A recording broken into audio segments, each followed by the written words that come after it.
আজ আমরা ডিসকাস করব সবচেয়ে ডেঞ্জারাস আইসোমেরিজম, যেটা হলো টটোমেরিজম। বাকি যে 5 রকমের আইসোমেরিজম রয়েছে, টোটাল যে স্ট্রাকচারাল যে 5 রকমের আইসোমেরিজম, তার মধ্যে সবচেয়ে ডেঞ্জারাস হচ্ছে টটোমেরিজম। এটা আমাদের মাথায় কখনোই ঢোকে না, এটা খুব কঠিন বলে মনে হয় আমাদের, কিন্তু এটা খুবই সহজ একটা জিনিস। আবার এটা থেকে পরীক্ষাতে ভীষণ কোশ্চেন আসে, সেটা তোমরা বোর্ড এক্সাম বলো, জেই মেন্স বলো, নিট বলো, সমস্ত পরীক্ষায় এটা থেকে প্রচুর প্রচুর কোশ্চেন আসে প্রত্যেক বছরই। এখন না হয় করোনা কাল, এখন না হয় পরীক্ষা টরীক্ষা হচ্ছে না, কিন্তু এর আগে তো হয়েছে। তখন যে প্রিভিয়াস ইয়ার যদি তোমরা কোশ্চেন দেখো, যদি সমাবয়বতা বা আইসোমেরিজম থেকে কোনো কোশ্চেন এসেছে, সেটা 90% কেস টটোমেরিজম থেকে এসেছে। এতটাই ইম্পর্টেন্ট টপিক এটা, যেহেতু এটাকে বোঝা আমাদের খুবই প্রয়োজন। চলো আজকের ভিডিওটি শুরু করা যাক। আশা করছি আজকের ভিডিওটি দেখার পর টটোমেরিজম রিলেটেড কোনো সমস্যা তোমাদের থাকবে না, যে কোনো কোশ্চেন যে কোনো সময় তোমরা পরীক্ষায় করে দিয়ে আসতে পারবে।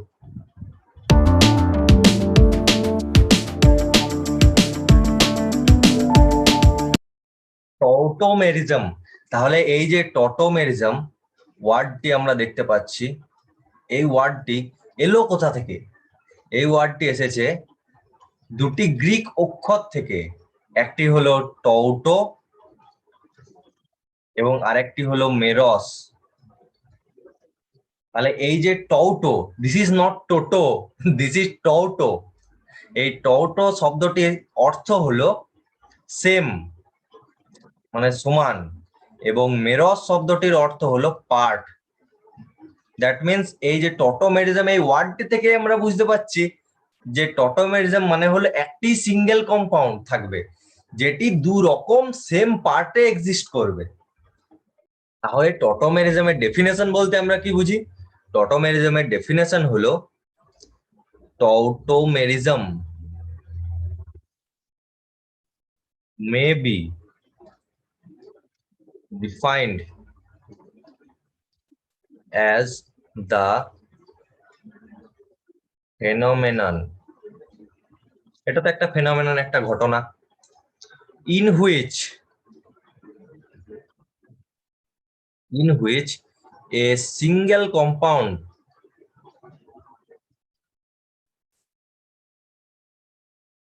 exists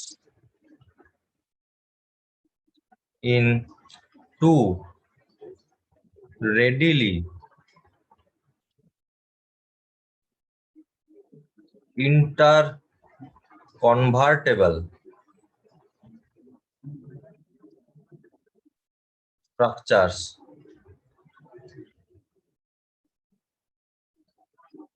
which are in dynamic equilibrium.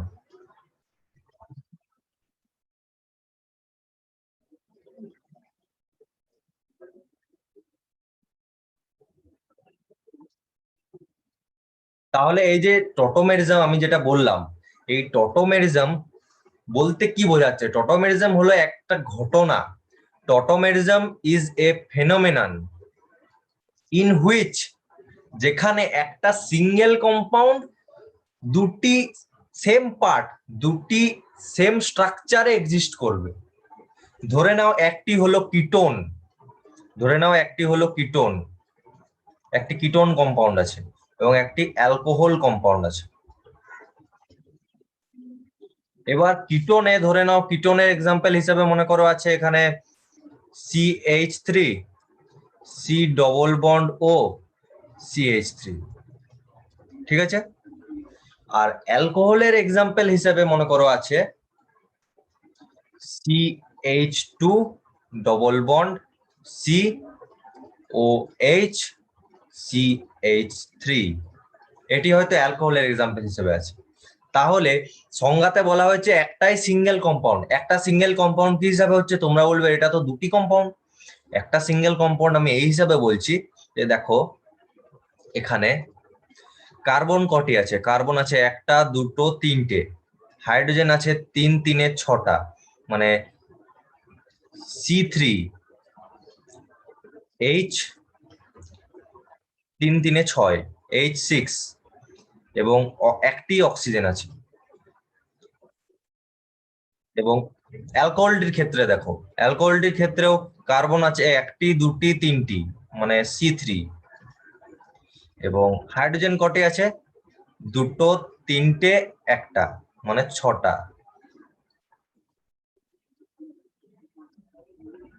Hydrogen 6 এবং অক্সিজেন একটি আছে। দ্যাট মিনস এদের আণবিক সংকেত সেম, এদের মলিকুলার ফর্মুলা সেম। আমি তোমাদের ফার্স্টেই সমাবয়বতার যে ডেফিনেশন সেটিতে তোমাদের বলেছি আগের ভিডিওতে, যে শর্টসে আমি যেটা একটু মজা করে তোমাদের সামনে নিয়ে এসেছিলাম, সেটাতে আমি বলেইছি যে সমাবয়বতা আসলে কি, যাদের আণবিক সংকেত সমান হয়। তাহলে দেখো এদের আণবিক সংকেত হলো সেম, সেই হিসাবে এরা একটা সিঙ্গেল কম্পাউন্ড।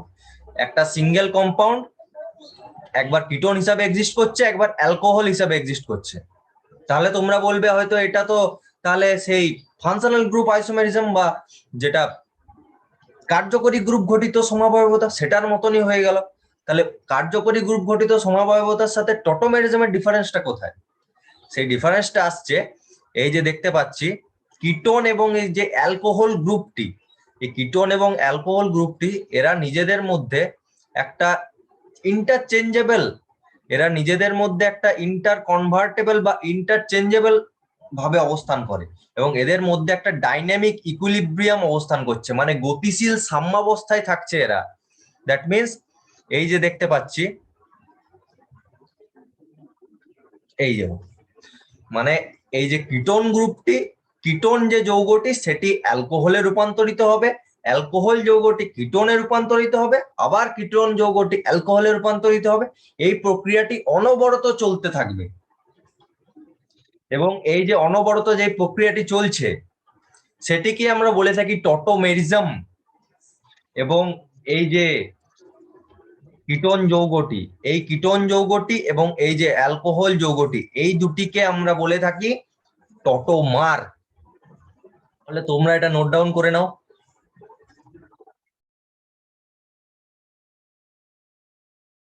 হয়ে গেছে? তাহলে আমি নেক্সট স্লাইডে যাই। আচ্ছা ঠিক আছে, এবার আমরা ডিসকাস করব টটোমেরিজমের যে শর্তাবলী সেগুলি সম্পর্কে। তাহলে কন্ডিশনস, কন্ডিশনস ফর টটোমেরিজম, টটোমেরিজমের যে শর্তাবলীগুলি রয়েছে, মানে মেন বলতে পারো দুটি শর্তই রয়েছে টটোমেরিজম। দুটি শর্ত ফুলফিল করলে তবেই টটোমেরিজম হবে। যেমন ফার্স্ট যে শর্ত সেটি হলো যে একটি alpha hydrogen, one alpha hydrogen must needed, একটি আলফা হাইড্রোজেন অবশ্যই প্রয়োজন। আলফা হাইড্রোজেন না থাকলে কখনোই টটোমেরিজম সম্ভব নয়। এবার তোমরা বলবে আলফা হাইড্রোজেন কি, সেটা তো আমরা জানি না। তাহলে চলো আমরা আলফা হাইড্রোজেন কি সেটা দেখে নিই। এবার এক্সাম্পল স্বরূপ ধরে নাও,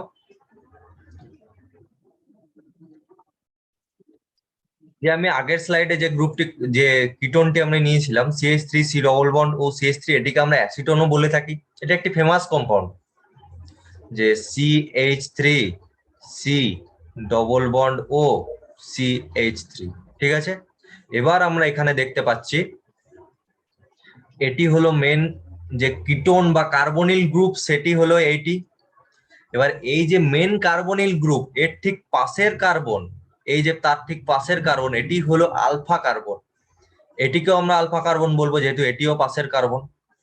ঠিক আছে, একের বেশিও হতে পারে আলফা কার্বন। তাহলে এই আলফা কার্বনের সাথে যে হাইড্রোজেন গুলি যুক্ত থাকছে সেগুলিকে আমরা বলবো আলফা হাইড্রোজেন।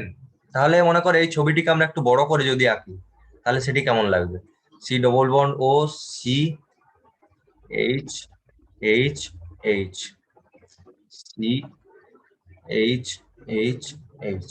ঠিক আছে, তাহলে এখানে আমরা দেখতে পাচ্ছি এটি হলো মেন কার্বনিল গ্রুপটি, এটি আলফা হাইড্রোজেন, এটি আলফা হাইড্রোজেন এবং সরি এটি আলফা কার্বন, এই দুটি alpha carbon.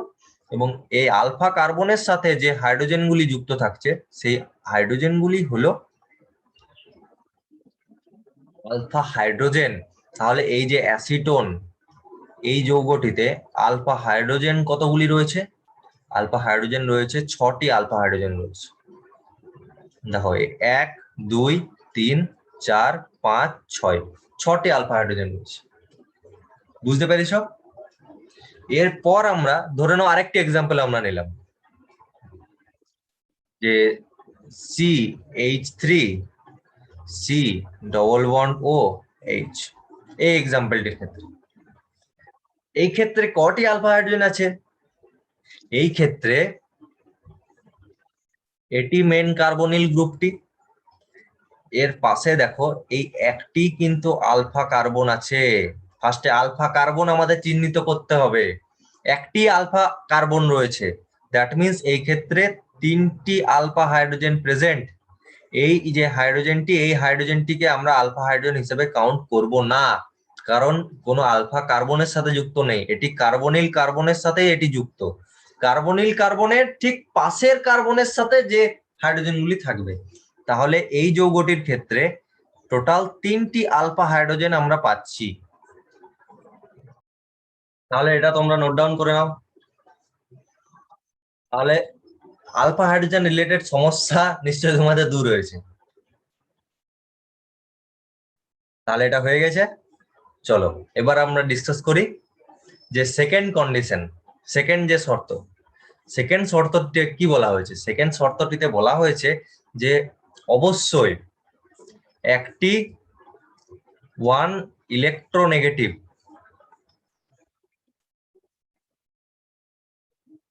Atom must be present, একটি ইলেকট্রোনেগেটিভ বা তড়িৎ ঋণাত্মক পরমাণু অবশ্যই সেই কম্পাউন্ডটিতে থাকতে হবে। যেমন এক্সাম্পল ধরে নাও, আমি এক্সাম্পল অলরেডি তোমাদের দিয়ে দিয়েছি যে এই যে C ডবল বন্ড O, এই যে গ্রুপটিতে, এক্ষেত্রে আমরা দেখতেই পাচ্ছি এটি একটি ইলেকট্রোনেগেটিভ অ্যাটম। তারপর আরো এক্সাম্পল যদি মনে করো আমরা লিখতে চাই যে C ডবল বন্ড NH, আমরা জানি নাইট্রোজেন একটি ইলেকট্রোনেগেটিভ অ্যাটম। ঠিক আছে, আরো অনেক এক্সাম্পল হতে পারে এটসেট্রা। টটোমেরিজম মূলত 3 প্রকারের হয়ে থাকে। তাহলে কোন 3 প্রকার আমরা একটু দেখে নিই।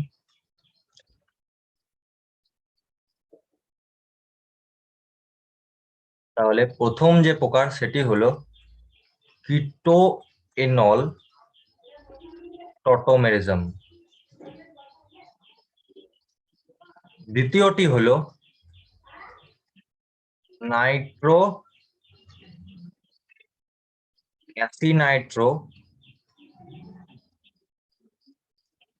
টটোমেরিজম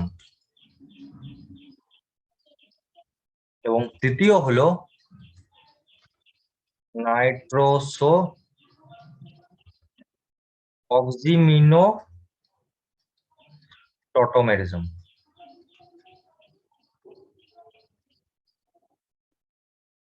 এই যে 3 প্রকার, কিটোএনল টটোমেরিজম, nitro acinitro tautomerism, nitroso oximino tautomerism, এই 3 প্রকারের মধ্যে আবার এই কিটোএনল টটোমেরিজম এটা এতটাই ইম্পর্টেন্ট যে এটা তুমি বোর্ড এক্সাম বলো, যেই মেন্স বলো, নিট বলো, সমস্ত পরীক্ষায় এটা রিলেটেড কোশ্চেন একটা না একটা অবশ্যই আসবে। টটোমেরিজম থেকে কোশ্চেন মানে কিটোএনল থেকেই কোশ্চেন আসবে। আর তার সঙ্গে এই যে আমরা nitro tautomerism, nitro acinitro tautomerism, nitroso oximino tautomerism, এই সবগুলো যেগুলো পড়বো এগুলো মানে সাইড, এগুলো অতটা সেরকম আসে না বলতে গেলে পরীক্ষায়, কিন্তু তাও আমরা জেনে রাখবো। এই কিটোএনল থেকেই প্রচুর কোশ্চেন আসে এবং আমি কিছু কোশ্চেন তোমাদের এই ভিডিওতেই সলভ করাবো প্রিভিয়াস ইয়ারে। তাহলে চলো এবার আমরা শুরু করি কিটোএনল টটোমেরিজম সম্পর্কে, এবার আমরা ডিসকাস করি। কিটোএনল টটোমেরিজম, কিটোএনল টটোমেরিজম। তাহলে কিটোএনল যে টটোমেরিজম, সেই ক্ষেত্রে এখানে যে নামটি আমরা দেখতে পাচ্ছি, এই নামটিতেই আমরা দেখতে পাচ্ছি যে একটি কিটো একটি কম্পাউন্ড থাকবে, একটি এনল কম্পাউন্ড থাকবে। একটি কিটো এবং একটি এনল কম্পাউন্ডের মধ্যে গতিশীল সাম্যাবস্থা লক্ষ্য করবো আমরা এই কিটোএনল টটোমেরিজমের ক্ষেত্রে। এটা আমরা এই নামটা থেকে আমরা এটা বুঝতে পারছি, ঠিক তো? দেখো তাহলে এবার এর এক্সাম্পল দেখো।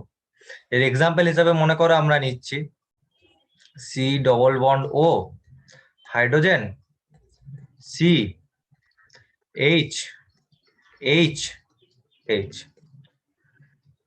তাহলে এই ক্ষেত্রে দেখো এটি হলো এক কার্বনিল গ্রুপটি যেটা সি ডবল বন্ড ও, এটি হলো আলফা কার্বন, এই আলফা কার্বনের সাথে দেখো হাইড্রোজেন হাইড্রোজেন হাইড্রোজেন, তার মানে এক্ষেত্রে 3টি আলফা হাইড্রোজেন প্রেজেন্ট। সেই কারণে এই ক্ষেত্রে কিটোএনল টটোমেরিজম বা নর্মাল টটোমেরিজম ঘটবে, কারণ এক্ষেত্রে আলফা হাইড্রোজেন প্রেজেন্ট। এবার দ্বিতীয় শর্তটি দেখো, দ্বিতীয় শর্তটি ফুলফিল হচ্ছে কিনা। এখানে দেখো ইলেকট্রোনেগেটিভ অ্যাটমও প্রেজেন্ট রয়েছে, তার মানে এখানে দ্বিতীয় শর্তটিও ফুলফিল হচ্ছে, তার মানে এখানে টটোমেরিজম অবশ্যই ঘটবে। এরপর তাহলে এটাকে যেহেতু এখানে এটা কার্বনিল গ্রুপ এটা কিটো গ্রুপ, তাই এখানে এটা একটা কিটোন কম্পাউন্ড। এরপর এই কিটোন যে ট্রান্সফার হবে ইন্টারচেঞ্জ হবে সেটা কার সঙ্গে হবে? কিটোন ইন্টারচেঞ্জ হবে ডাইনামিক ইকুইলিব্রিয়ামে থাকবে একটি এনল কম্পাউন্ডের সাথে। তাহলে এনল কম্পাউন্ডটা কি? তাহলে এনল কম্পাউন্ডটি হলো h c o h double bond c H h, এটি হলো এনল কম্পাউন্ড। তাহলে তোমরা বলবে কিভাবে? তাহলে দেখো এটা তোমাদের মনে হতে পারে এটা যে ওএইচ রয়েছে হাইড্রক্সিল গ্রুপ রয়েছে, তার মানে এটা তো একটা অ্যালকোহল, এটা এনল কিভাবে হচ্ছে? তাহলে দেখো এক্ষেত্রে তোমরা দেখলে এটা অ্যালকোহল, অ্যালকোহলকে আমরা কি বলে থাকি? অল, ঠিক তো? আর এই যে ডবল বন্ডটি, এই ডবল বন্ডটিকে আমরা যখন কার্বন কার্বনের মধ্যে যদি ডবল বন্ড হয় তখন সেটিকে আমরা কি বলে থাকি? ইন। তাহলে ইন প্লাস অল মিলে কি হচ্ছে? এনল। এইভাবে এই কম্পাউন্ডটির আমরা নামকরণ করেছি এনল, ঠিক? এটা তোমরা লিখে নাও। এরপর আমি ডিসকাস করব তোমাদের সাথে এই যে মেকানিজমটা এটা কিভাবে ঘটছে, এই ইন্টারচেঞ্জটা হচ্ছে কিভাবে, সেটা আমি তোমাদের সাথে ডিসকাস করব। কোনো টেনশন নেই তোমাদের। অবশ্য তোমরা এখানে দেখতেই পাচ্ছ যে এই যে এই ক্ষেত্রে এই যে হাইড্রোজেনটি, এই হাইড্রোজেনটি কি করছে? অক্সিজেনের মাথায় এসে শিফট হয়ে যাচ্ছে, এবং এই ডবল বন্ডটি কি হচ্ছে? এই নিচে শিফট হয়ে যাচ্ছে। সেটাই দেখতে পাচ্ছি, এখানে নিচে ডবল বন্ড হয়ে গেল আর এখানে হাইড্রোজেনটা চলে এলো, এটাই হচ্ছে এখানে। তাও আমি সেটা তোমাদেরকে ডিটেলসে এক্সপ্লেন করছি। এটা আগে লিখে নাও। তাহলে হয়ে গেছে লেখা? ঠিক আছে। দেখো এই মেকানিজমটি পড়ার পূর্বে আমাদের একটা জিনিস সব সময় তোমাদের কাজে লাগবে, আমি একটা জিনিস তোমাদের বলে রাখছি। এই যে কার্বনের মধ্যে বা যে কোনো পরমাণুর মধ্যে এই যে সিঙ্গেল বন্ডটি আমরা দেখি, এই যে এটা তো সিগমা বন্ড, এই সিগমা বন্ড যেটা আমরা দেখে থাকি, সেই সিগমা বন্ডটি মানে নর্মালি তোমার নিজের সুবিধার জন্য তুমি এটাকে কি ধরে নেবে? এটা একটা প্লাস এবং এটা একটা মাইনাস। তুমি যদি এটা ধরে নাও তাহলে তোমার পুরো অর্গানিক কেমিস্ট্রি ইজি হয়ে যাবে। তাহলে দেখো এটার ইউজ তোমাদের আমি দেখাচ্ছি, এই মেকানিজমে এটার ইউজ আমি তোমাদের দেখাচ্ছি। এই মেকানিজমটাতে কি হচ্ছে আসলে? এই যে কার্বন ডবল বন্ড, এখানে হাইড্রোজেন, তারপর এইদিকে 3টি হাইড্রোজেন চলে আসবে এইভাবে। তাহলে এই ক্ষেত্রে কি হচ্ছে আসলে? এই ক্ষেত্রে এখানে তোমাদের যেটা আমি বললাম, এই যে সিঙ্গেল বন্ডটা মানে প্লাস আর মাইনাস, সেটিকে এখানে ইউজ করো। এখানে যে সিএইচ বন্ডটি আছে, সিএইচ বন্ডটিতে এখানে আমি এটাকে প্লাস ধরলাম, এখানে এটাকে নেগেটিভ ধরলাম। এবং এই যে অক্সিজেনের যে সিও যে ডবল বন্ডে, এখানে যে ডবল বন্ডের একটা বন্ড, ডবল বন্ডেও তো সিগমা বন্ড থাকে, তাহলে সেটাকে যদি আমরা ব্রেক করি এবং সেখানে অক্সিজেনের মাথায় যদি আমরা নেগেটিভ নিই এবং কার্বনের মাথায় যদি পজিটিভ নিই, তাহলে দেখো এটা কি দাঁড়াচ্ছে? এটা দেখো এরকম দাঁড়াচ্ছে। দেখো তোমাদের আমি দেখাচ্ছি, এটা আসলে হয় না, এটা তোমাদের আমি নিজেদের করার সুবিধার জন্য আমি তোমাদের এটা বলছি, আমি যেভাবে করে থাকি। দেখো যে hydrogen carbon oxygen negative, carbon hydrogen hydrogen hydrogen, ঠিক আছে? অক্সিজেনের মাথায় নেগেটিভ, কার্বনের মাথায় পজিটিভ, এখানে একটা নেগেটিভ, এবং এই মাঝের যে বন্ডটি, এই বন্ডটি আমরা ব্রেক করে ফেলেছি, এই বন্ডটি এবং এই বন্ডটি আমরা ব্রেক করে ফেলেছি, এবং হাইড্রোজেনের মাথায় পজিটিভ। এবার কি হবে? এবার এই অক্সিজেন কি করবে? এই H প্লাস কে নিয়ে নেবে, এবং আমি কি বললাম তোমাদের যে একটা প্লাস আর একটা মাইনাসের মধ্যেই সবসময় সিগমা বন্ডটা তৈরি হচ্ছে। তাহলে এখানেও দেখো একটি প্লাস এবং একটি মাইনাসের মধ্যে সিগমা বন্ড তৈরি হবে, এখানেও এই প্লাস মাইনাসটির মধ্যে সিগমা বন্ড তৈরি হবে। দিয়ে আমরা যে এনল রূপ সেটা আমরা যেটা পাচ্ছি, এনল রূপটা দেখো, তাহলে এনল রূপটা ঠিক চলে আসবে। হাইড্রোজেন সি, নিচে এখানে সিগমা বন্ড ছিল, এই সিগমা বন্ডটা এই প্লাস মাইনাসের জন্য এখানে ডবল বন্ড হয়ে গেল, এবং এখানে হাইড্রোজেন, এখানে হাইড্রোজেন, এবং এখানে ও এইচ। এখানেও একটা এখানে তো কোনো বন্ড ছিল না, ও এর সঙ্গে হাইড্রোজেনের কোনো বন্ড ছিল না, সেই এখানে একটা সিগমা বন্ড নতুন করে ইন্ট্রোডিউস হলো। তাহলে দেখো মেকানিজমটা কত ইজি হয়ে গেল। যদি আমরা একটা নর্মাল বন্ডকে যদি আমরা একটা প্লাস এবং মাইনাস ধরে থাকি, তাহলে দেখো কত ইজিলি ভাবে আমরা এই মেকানিজমটা করে নিলাম। এটা কত আমাদের মাথা খারাপ করে। আশা করছি তোমরা এটা বুঝতে পেরেছো। তাহলে দেখো এটাই আমরা পেয়ে গেলাম, যেটা এনল, এবং এটা তো নর্মালি আমরা দেখতেই পাচ্ছি কিটোন। তাহলে এটাই এইভাবে ডাইনামিক ইকুইলিব্রিয়ামের মাধ্যমে এদের মধ্যে মানে অনবরত রূপান্তরিত হতেই থাকে এরা নিজেদের মধ্যে। এটি হলো টটোমেরিজমের ফান্ডা। দেখতে পাচ্ছি তোমরা এখনো ভিডিওটিকে লাইক করোনি, ভিডিওটিকে এখনই লাইক করে ফেলো। তাহলে আশা করি তোমাদের আমি টটোমেরিজম ক্লিয়ার করতে পেরেছি। যাক, তাহলে ঠিক আছে। আসলে এই টটোমেরিজমের এতটাই ইউজ বেশি যে মানে এটা থেকে পরীক্ষায় অনবরত প্রায় কোশ্চেন আসেই, প্রত্যেক বছরই কিছু না কিছু কোশ্চেন আসে। এখন তো করোনা কাল, এখন তো পরীক্ষা হচ্ছেই না, যেহেতু কোশ্চেনের ব্যাপার নেই। কিন্তু এর আগে অব্দি 2020 সাল অব্দি যতগুলো পরীক্ষা হয়েছে, বা 2020 আগে অব্দি প্রায় প্রত্যেকটি পরীক্ষাতে, সেটা যেই মেন্স বলো, নিট বলো, বা বোর্ড এক্সাম বলো, প্রত্যেকটিতে কিছু না কিছু কোশ্চেন এসেছে। তাহলে চলো এটা কিছু কোশ্চেন আমরা ডিসকাস করে নিই। এটা লেখা হয়ে গেছে তোমাদের? এটা লিখে নাও, এরপর আমরা ডিসকাস করব। ঠিক আছে, চলো এবার আমরা কোশ্চেন ডিসকাস করি। এবার এই দেখো, এখানে যে ফার্স্ট কোশ্চেনটি আমরা দেখতে পাচ্ছি, এই ফার্স্ট কোশ্চেনটি এসেছে WBJEE, মানে ওয়েস্ট বেঙ্গল জয়েন্ট 2012-তে। তাহলে এই কোশ্চেনটিতে কি বলা হয়েছে? এই কোশ্চেনটিতে যে কম্পাউন্ডটি আমাদেরকে দিয়েছে, সেই কম্পাউন্ডটি ফার্স্টে আমরা লিখে নিই, যে CH3, সি ডবল বন্ড ও, তারপর CH2, তারপর সি ডবল বন্ড ও ইটি। এই যে কম্পাউন্ডটি আমরা দেখতে পাচ্ছি, এই কম্পাউন্ডের একটা নাম আছে। এই কম্পাউন্ডটি একটি খুবই ফেমাস কম্পাউন্ড। এই কম্পাউন্ডটিকে আমরা বলে থাকি ইথাইল অ্যাসিটো অ্যাসিটেট, অ্যাসিটো অ্যাসিটেট। এটাকে শর্টকাটে আমরা EAA হিসেবেও বলে থাকি, শর্টকাট EA এবং A। ঠিক আছে, এই কম্পাউন্ডটি মানে ইন্ডাস্ট্রিয়াল ইউজ, মানে ফ্যাক্টরিতে, শিল্পে এর ভীষণ ইউজ রয়েছে, সে কারণে এটা একটা খুবই ইম্পর্টেন্ট কম্পাউন্ড, সেই জন্য এটা পরীক্ষাতেও চেপে দিয়েছে। তাহলে চলো দেখি, এখানে আমরা যে এর আগের যে এক্সাম্পল গুলি দেখলাম, দেখো এই এক্সাম্পল গুলিতে একটি করে কার্বনিল গ্রুপ রয়েছে, কিন্তু এই এক্সাম্পলটিতে দেখো দুটি কার্বনিল গ্রুপ রয়েছে। তাহলে এখানে দু রকম প্রোডাক্ট আমরা পাবো, টটোমেরিজমে দু রকম প্রোডাক্ট পাবো। তাহলে এক্ষেত্রে যখন কোশ্চেনে আমাদের বলে দিচ্ছে যে সুস্থিত টটোমার, এই ইথাইল অ্যাসিটেট যৌগটির সুস্থিত টটোমার বার করো, তাহলে সুস্থিত টটোমার যখন বলছে, তার মানে এক্ষেত্রে অস্থিত, তার মানে এক্ষেত্রে কোনো অস্থিত টটোমারও থাকবে, ঠিক তো? তাহলে দেখি এখানে কি আমরা কি কি প্রোডাক্ট পাচ্ছি। এখানে আমরা দেখো,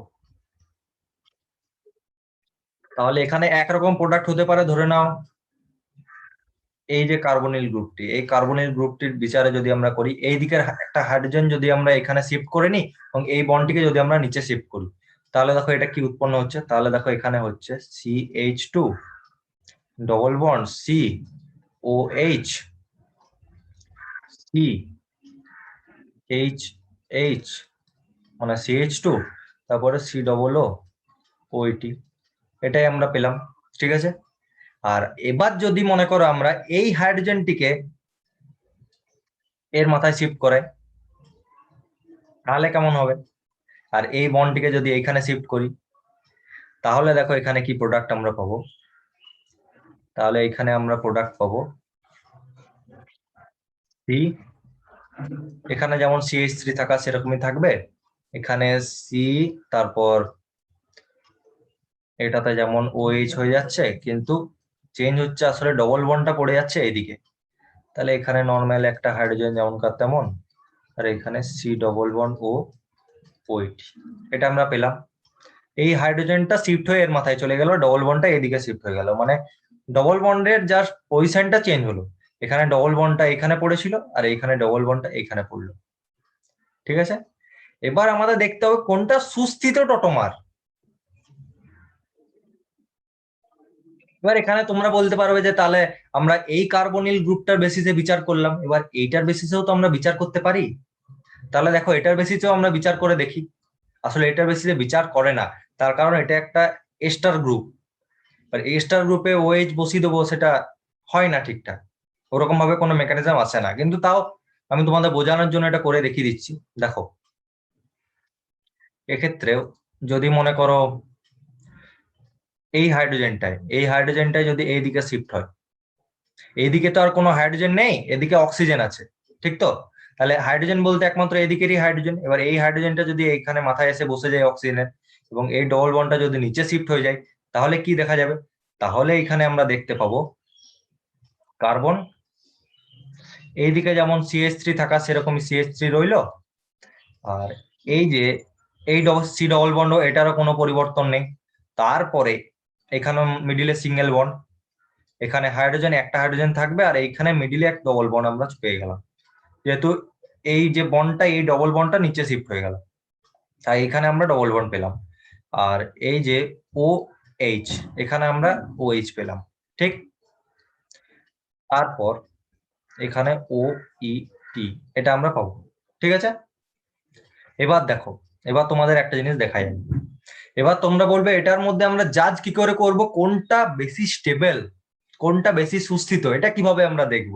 এখানে দেখো এই যে ফার্স্ট কম্পাউন্ডটিতে, এই কম্পাউন্ডটিতে একমাত্র আলফা কার্বন, সেটি হচ্ছে এই কার্বনটি, এটি হলো একমাত্র আলফা কার্বন। কারণ এটি এই যে কার্বনিল গ্রুপ, আমরা এই কার্বনিল গ্রুপটির সাপেক্ষে এই কম্পাউন্ডটি আমরা তৈরি করেছি, ঠিক তো? আর এই যে কার্বনিল গ্রুপটি থেকে এই কম্পাউন্ডটি আমরা তৈরি করলাম, সেক্ষেত্রে এই দিকে আমরা যেহেতু ডবল বন্ড তৈরি করেছি, তাই এই দিকের যে কার্বনটি সেটি আলফা কার্বন হিসেবে আমরা কাউন্ট করব না, সেটি আলফা কার্বন হিসেবে আমরা কাউন্ট করছি না, কারণ এটি ডবল বন্ডের মাধ্যমে যুক্ত হয়ে গেছে। আর সিঙ্গেল বন্ডের মাধ্যমে যুক্ত থাকবে সেগুলিকে আমরা আলফা কার্বন হিসেবে কাউন্ট করব। এদিকে এটাই সিঙ্গেল বন্ডের মাধ্যমে যুক্ত, মানে এটাকে আমরা আলফা কার্বন হিসেবে কাউন্ট করব। তাহলে এক্ষেত্রে দুটি আলফা হাইড্রোজেন আমরা দেখতে পাচ্ছি। তাহলে দুটি কোন কোন? এটি একটি আলফা হাইড্রোজেন, এটি একটি আলফা হাইড্রোজেন, ঠিক আছে? এরপর দেখো সেকেন্ড কম্পাউন্ডটি আমরা এই কার্বনিল গ্রুপটির সাপেক্ষেই করেছিলাম, কিন্তু ডবল বন্ডটি ছিল উল্টো দিকে, মানে ডবল বন্ডটি আমরা এইদিকে পেলাম। তার মানে এই কার্বনটি এবার আর আলফা কার্বন হিসেবে আমরা কাউন্ট করব না, এবার আলফা কার্বন হিসেবে আমরা কাউন্ট করব এই কার্বনটিতে, এটি আলফা কার্বন হিসেবে আমরা কাউন্ট করব। দ্যাট মিনস এক্ষেত্রে আমরা তিনটি আলফা হাইড্রোজেন আমরা পাচ্ছি, এই যে H3, মানে তিনটি আলফা হাইড্রোজেন আমরা পেলাম। এবং যেটা লাস্ট কম্পাউন্ড, যেটা তোমাদেরকে বললাম, এটা মানে দেখাই যায় না, মানে এটা কোনোদিন পসিবলই নয়, সেই কম্পাউন্ডটি এবার দেখো তোমরা তাহলে কি হয়, এটা স্টেবিলিটি কতটা বাজে সেটা তোমরা এবার দেখতে পাবে। দেখো এটি তাহলে তৈরি হচ্ছে এই কার্বনিল গ্রুপটি থেকে, ঠিক? আর এই কার্বনিল গ্রুপটির ক্ষেত্রে এইদিকে যেহেতু ডবল বন্ড, তাই এই দিকের যে এই কার্বনটিকে আমরা আলফা কার্বন হিসেবে কাউন্ট করতে পারবো না। আর এই ডান দিকে যদি আমরা যাই, ডান দিকে দেখো অক্সিজেন দিয়ে শুরু হচ্ছে, তাই অক্সিজেন দিয়ে যেহেতু শুরু, তাই এই দিকেও কোনো কার্বন গ্রুপ নেই। তার মানে এই কম্পাউন্ডটি, তৃতীয় কম্পাউন্ডের ক্ষেত্রে আলফা হাইড্রোজেন হচ্ছে 0 আলফা হাইড্রোজেন। দ্যাট মিনস আমরা কি বুঝতে পারছি, এটি একটি ভীষণ আনস্টেবল কম্পাউন্ড, ঠিক? তাহলে যার আলফা হাইড্রোজেন যত বেশি, সে তত বেশি স্টেবল। তাহলে এখানে আমরা দেখতে পাচ্ছি এই যে মিডিলের কম্পাউন্ডটি, এই মিডিলের কম্পাউন্ডটি হচ্ছে এই ইথাইল অ্যাসিটো অ্যাসিটেটের সবচেয়ে সুস্থিত টটোমার, এটি হলো অ্যান্সার। তাহলে আমি নিশ্চয়ই তোমাদের ঠিক মতো এটা বোঝাতে পেরেছি। এই যে এবার তোমরা বলতে পারো যে আলফা হাইড্রোজেনের বেসিসে কেন আমরা স্টেবিলিটি জাজ করছি, এটা তোমাদের মাথায় কোশ্চেন আসতেই পারে। তাহলে বলি এটা হাইপার কনজুগেশন একটা এফেক্ট হয়, সেই হাইপার কনজুগেশন এফেক্টের মাধ্যমে এটিকে আমরা এক্সপ্লেন করে থাকি যে আলফা হাইড্রোজেন বেশি হলে কেন ডবল বন্ড বা অ্যালকিনের ক্ষেত্রে এত স্টেবিলিটি বেড়ে যায়, কেন স্টেবিলিটি বেড়ে যায়, সেটা একটা স্টেবিলাইজিং ফ্যাক্টর আসলে এই হাইপার কনজুগেশন। যখন আমি নেক্সট হাইপার কনজুগেশন এক্সপ্লেন করব, তখন আমি সেটা সম্পর্কে ডিটেলস এক্সপ্লেন করব। আপাতত তোমরা এটাই মনে রাখো যে যার আলফা হাইড্রোজেন যত বেশি, সে তত বেশি স্টেবল। তাহলে এক্ষেত্রে অ্যান্সার হচ্ছে এই মিডিলের কম্পাউন্ড। সেকেন্ড কম্পাউন্ডটি হচ্ছে এক্ষেত্রে অ্যান্সার। এক্ষেত্রে আরেকটি এক্সপ্লেনেশনও এখানে দেওয়া যেতে পারে। দেখো তুমি, আমি দেখাচ্ছি, এটা তোমরা লিখে নাও আগে, তারপরে আমি এটা আরেকটা এক্সপ্লেনেশনও দেখাচ্ছি। এটা যে আমরা আলফা হাইড্রোজেনের বেসিসে বিচার করলাম, এটা আরেক রকম ভাবেও এটাকে আমরা এক্সপ্লেন করতে পারি অ্যান্সারটিকে। দেখো, এই মিডিলের কম্পাউন্ডটিকে আমরা নেবো আর উপরের দুটি কম্পাউন্ডকে আমরা নেবো না, ঠিক আছে? দেখো এবার লেখা হয়ে গেছে, আমি নেক্সট স্লাইডে যাই এবার। ঠিক আছে, দেখো এবার এই কম্পাউন্ডের ক্ষেত্রেও মনে করো CH3 C double bond O CH2 তারপর C ডবল বন্ড O তারপর OET। এবার এই কম্পাউন্ডটি থেকে যখন এদিকে ডাইনামিক ইকুইলিব্রিয়ামে থাকছে, এটি তো কিটো ফর্ম, এবার এইদিকে আমরা তৈরি করব এনল ফর্ম তৈরি করব এদিকে আমরা। তো এনল ফর্মে যেটা আমরা স্টেবল দেখলাম, সেকেন্ড যে কম্পাউন্ডটি এটি, এই সেকেন্ড কম্পাউন্ডটিকে এবার আমরা লিখে নেব। তাহলে সেকেন্ড কম্পাউন্ডটি কি ছিল, যে CH3, এদিকে কোনো চেঞ্জ নেই, ডবল বন্ডটি তৈরি হচ্ছে এইখানে, সরি এইখানে, এখানে OH ছিল, এইখানে ডবল বন্ড তৈরি হলো, তাহলে এটা হয়ে গেল CH, তারপর C double O E T। ঠিক আছে, এটাই হলো সেকেন্ড কম্পাউন্ডে, যেটা দেখে নাও, এটি হলো সেই সেকেন্ড স্টেবল কম্পাউন্ডটি। এবার এই ক্ষেত্রে দেখো, এই ক্ষেত্রে দেখো একটা হাইড্রোজেন বন্ডিং আমরা দেখতে পাচ্ছি। এই হাইড্রোজেন বন্ডিংটির জন্য এই কম্পাউন্ডটি অনেক বেশি স্টেবল, এই হাইড্রোজেন বন্ডিংটির জন্য এই কম্পাউন্ডটি অনেক বেশি স্টেবল। তাহলে তোমরা এটা বুঝতে পারলে কি কি কারণের জন্য এই কম্পাউন্ডটি বেশি স্টেবল হলো, এটি সবচেয়ে সুস্থিত টটোমার, সেটা তোমরা বুঝতে পারলে। ঠিক আছে, যে ফার্স্ট স্টেবিলিটি দুটি কারণ, ফার্স্ট হচ্ছে হাইপার কনজুগেশন, যেটা আমি আলফা হাইড্রোজেন দিয়ে তোমাদের বললাম, যেহেতু আলফা হাইড্রোজেন বেশি, তিনটি আলফা হাইড্রোজেন, তাই এটি সবচেয়ে বেশি স্টেবল। এবং যে সেকেন্ড কারণ যেটি, সেটি হলো হাইড্রোজেন বন্ডিং, হাইড্রোজেন বন্ডিং এর জন্য এটা স্টেবিলিটি লাভ করছে। তাহলে এটি হলো সবচেয়ে সুস্থিত টটোমার। তাহলে চলো এবার আমরা ডিসকাস করি সেকেন্ড কোশ্চেন। সেকেন্ড কোশ্চেনটি আমাদের এসেছে নিট 2016-তে। এই সেকেন্ড কোশ্চেনটিতে আমাদের তিনটি কম্পাউন্ড দিয়ে রেখেছে, বলছে এই তিনটি কম্পাউন্ডের মধ্যে কোনটি টটোমেরিজমে অংশগ্রহণ করবে। ঠিক আছে, তাহলে আমাদেরকে ফার্স্টে তিনটি কম্পাউন্ড আমরা ফার্স্টে ড্র করে নিই। দেখো তিনটি কম্পাউন্ড এরকম এরকম এরকম,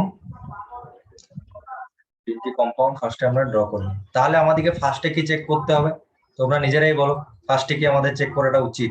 ফার্স্টে আমাদের চেক করতে হবে কি কি শর্ত, আমাদের কি কি টটোমেরিজমের কি কি শর্ত ছিল আমাদের টটোমেরিজমের।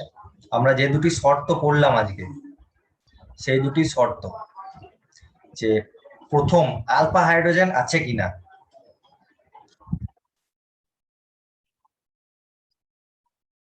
পিএইচ, তারপর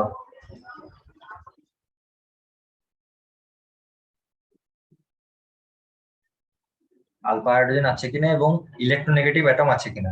তাহলে ফার্স্টেই তো আমরা দেখতে পাচ্ছি যে এই ক্ষেত্রে ইলেকট্রোনেগেটিভ অ্যাটম সব ক্ষেত্রেই প্রেজেন্ট রয়েছে, তাহলে ইলেকট্রোনেগেটিভ অ্যাটম রিলেটেড কোনো সমস্যা এক্ষেত্রে নেই। তাহলে এবার চেক করতে হবে আলফা হাইড্রোজেন। এবার একটা কথা এক্ষেত্রে তোমাদের বলে রাখি, এই যে জিনিসটি আমরা দেখতে পাচ্ছি, এই যে মিডিলের, এটিকে বলা হয়, এটা তো একটা ব্রিজের মতো কাজ করছে। মানে ধরে নাও এটা একটা প্লেন সারফেস, তো এবার এটার উপর এটা কেমন ভাবে অবস্থান করছে, এরকম ভাবে অবস্থান করছে, মানে কি বলবো, মানে ওভার ব্রিজের মতো এটা ক্রস করছে।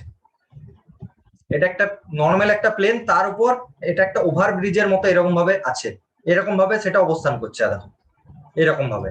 এই যে যে 6 মেম্বার এই যে রিংটা দেখতে পাচ্ছি, 1 2 3 4 5 6, এই যে 6 মেম্বার রিংটি, এই 6 মেম্বার রিংটির উপরে এই যে ডবল বন্ড ও, এবং এই যে দেখতে পাচ্ছি এটা, দেখো এই ঠিক এইরকম ভাবে অবস্থান করছে ব্রিজের মতো। এবং এই ব্রিজের উপর যে ব্রিজ হেড পজিশনকে আলফা কার্বন, দেখো এইটির ক্ষেত্রে, এই যে কার্বনিল গ্রুপটির ক্ষেত্রে, তাহলে আলফা পজিশন কোনটি, এটি আলফা পজিশন বা এটি alpha position.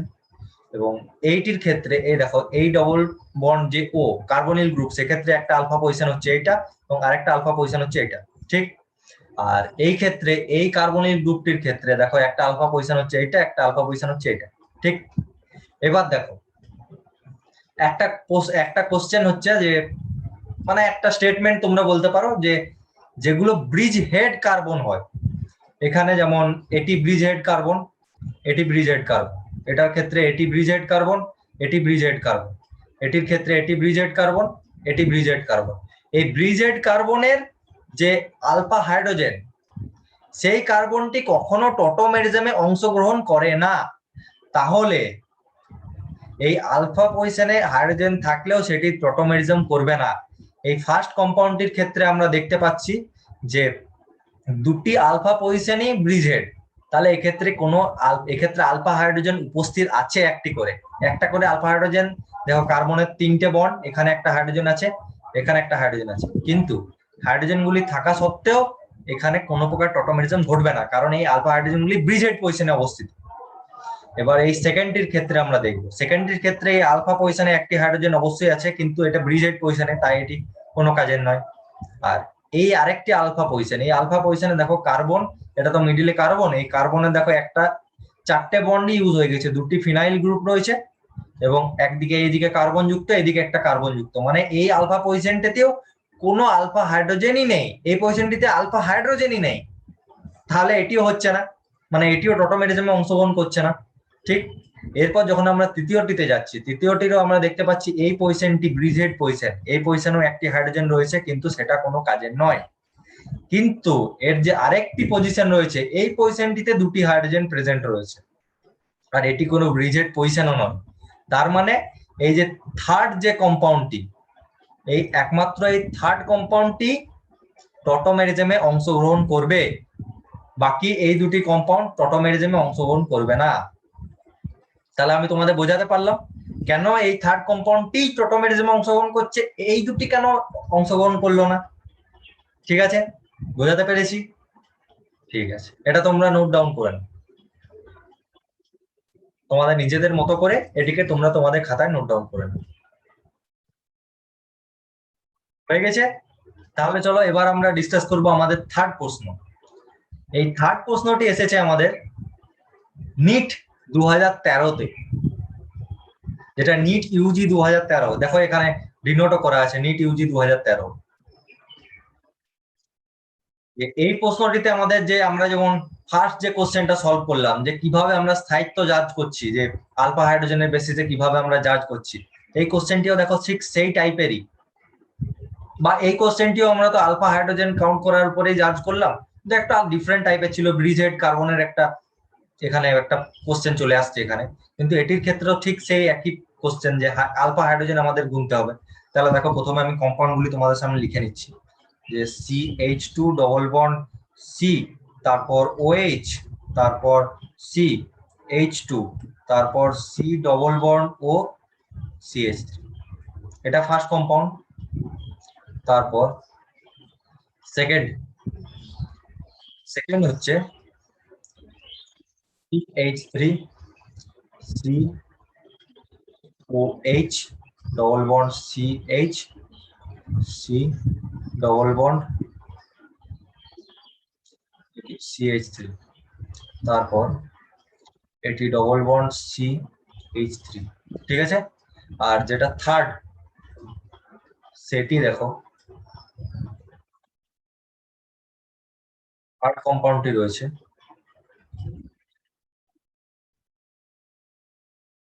H3 C double bond O CH2 C double bond O CH3।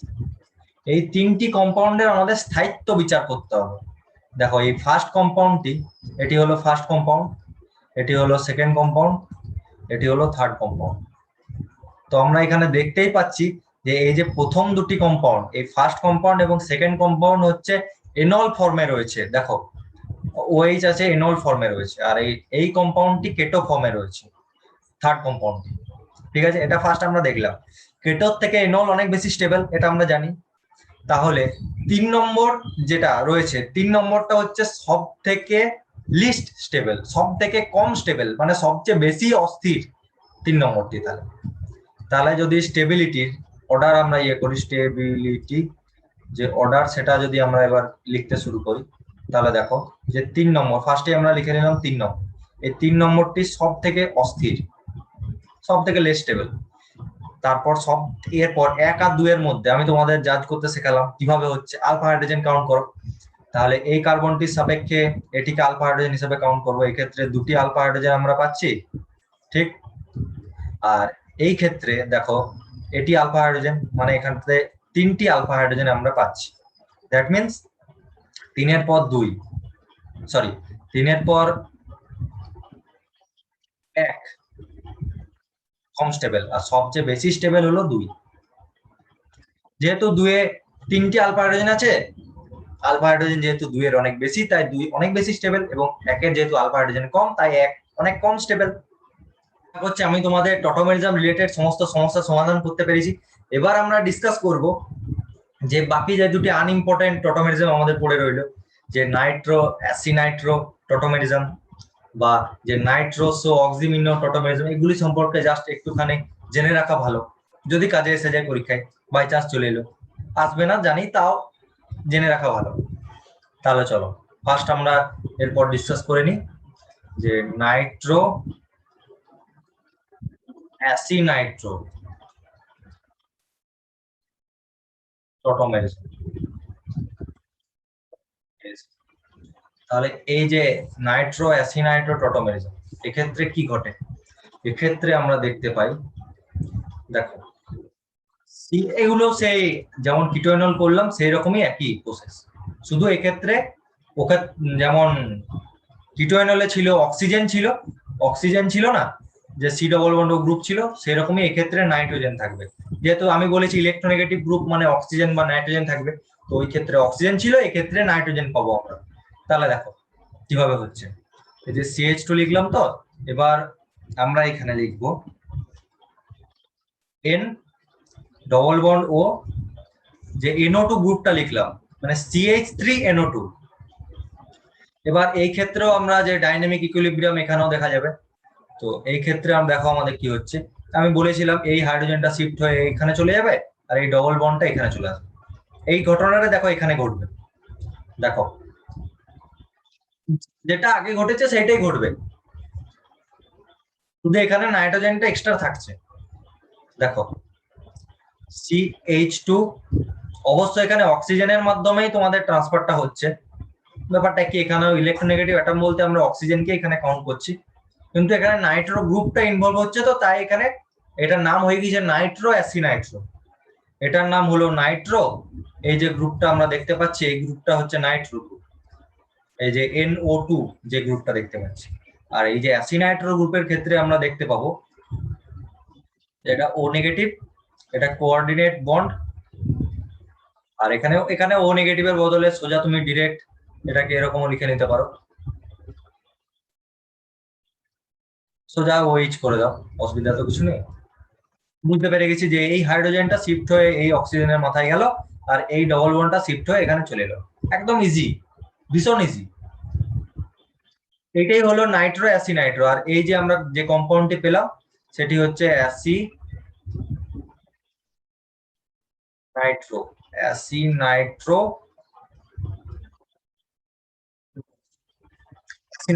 Compound. এটি নাইট্রো গ্রুপ যেহেতু এই কম্পাউন্ডের সাথে যুক্ত, তাই এটা নাইট্রো কম্পাউন্ড। এটা অ্যাসিনাইট্রো গ্রুপ যুক্ত আছে, তাই এটা অ্যাসিনাইট্রো কম্পাউন্ড। এবার এদের মধ্যে এই নাইট্রো কম্পাউন্ডটা অনবরত রূপান্তরিত হচ্ছে অ্যাসিনাইট্রোতে, এবং অ্যাসিনাইট্রো অনবরত রূপান্তরিত হচ্ছে নাইট্রো গ্রুপে। এইভাবে অনবরত ইন্টারচেঞ্জ হতেই থাকছে, সেই কারণে এটাকে নাইট্রো অ্যাসিনাইট্রো টটোমেরিজম আমরা বলে থাকি। ঠিক আছে, বুঝতে পেরেছো? এটা নোট ডাউন করে নাও, হয়ে গেছে। চলো এবার আমরা ডিসকাস করি আমাদের লাস্ট যে টটোমেরিজম সেটি সম্পর্কে। Nitroso oximino টটোমেরিজম।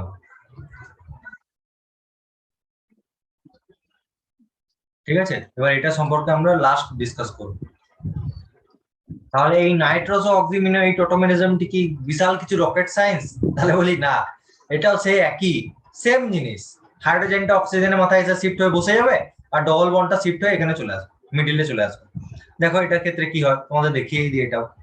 দেখো ফার্স্ট আমরা কি দেখতে পাচ্ছি যে CH3 রয়েছে, তারপর এখানে CH, এখানে হাইড্রোজেন, তারপর এইদিকে যখন আমরা যাচ্ছি এই যে নাইট্রোজেন, নাইট্রোজেনের এদিকে ডবল।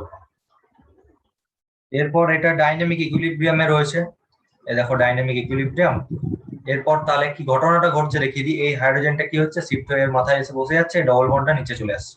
তাহলে দেখো কি তৈরি হলো আমাদের answer, CH3 CH double bond N, তারপর এখানে OH। বাস, খুবই ইজি। তাহলে এইভাবে আমাদের টটোমেরিজম সমাপ্ত হলো। আশা করছি টটোমেরিজম রিলেটেড আর তোমাদের কোনো সমস্যা থাকবে না। পরীক্ষায় ইজিলি তোমরা যে কোনো টটোমেরিজম তোমাদেরকে যাই দিয়ে দে, তোমরা ইজিলি সেটা সলভ করে দেবে। খুবই ইজি ট্রিকের মাধ্যমে আমি তোমাদের দেখিয়ে দিয়েছি, আবার সেটা ডিটেলস মেকানিজমও তোমাদের আমি বলে দিলাম কিভাবে করতে হবে না হবে। সবসময় মনে রাখবে যে একটা সিঙ্গেল বন্ড মানে একটা প্লাস এবং মাইনাস, মানে এটা একটা কনভেনশনালি তোমরা মানবে, এটা কোনো এক্সপেরিমেন্টাল প্রুফ নয়, এটা নিজেদের হেল্পের জন্য, নিজেরা যাতে সহজভাবে আমরা করতে পারি সেই জন্য এটা বলা, এটা সবসময় মনে রাখবে। ঠিক আছে, আশা করছি তোমাদের ক্লিয়ার হয়েছে। তাহলে চলো ভিডিওটিকে কিন্তু লাইক করতে একদম ভুলবে না। আজকে সেশনটি এখানেই সমাপ্ত করি।